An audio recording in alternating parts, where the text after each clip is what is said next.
училището ми към 8:30 и оттам трябва да си взема нещо за пиене. Каза,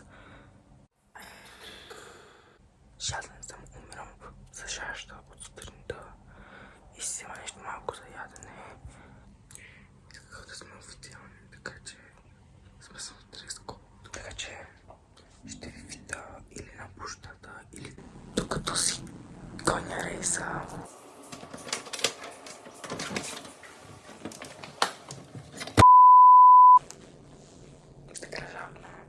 Вече е 7:32.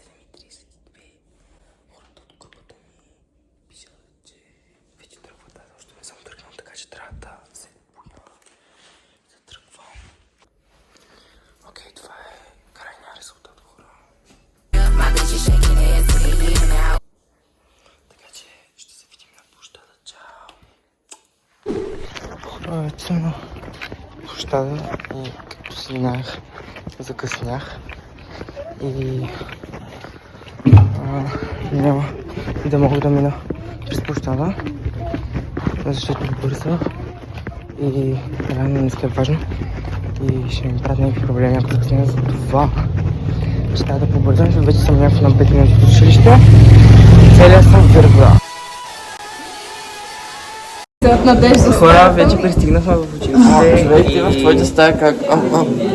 Здравейте! Вече сме в трапезарията и сме малко в гроба. И тук половината имат витрил и грима ми ще падне и втория ми телефон ще падне. Да, ще се видим после, след като си направим почивка, всички ни е много дълго и ни е... Окей, чао!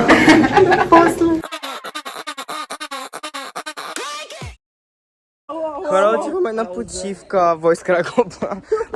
Отиваме на първата ни почивка 10 минути. Хора, това беше края на влога. Мисля, че този влог беше леко скучен, но става. Утре трябва да отида пак до училището ми, за да си дам снимка за дипломата ми, защото дадох снимка, която е някакво на 2 години и не стана и трябва да отида наново. Но съм радостен, защото вече се прибирам, ще ям и ще се починам и си легна. Получих подарък. Така че... Чао!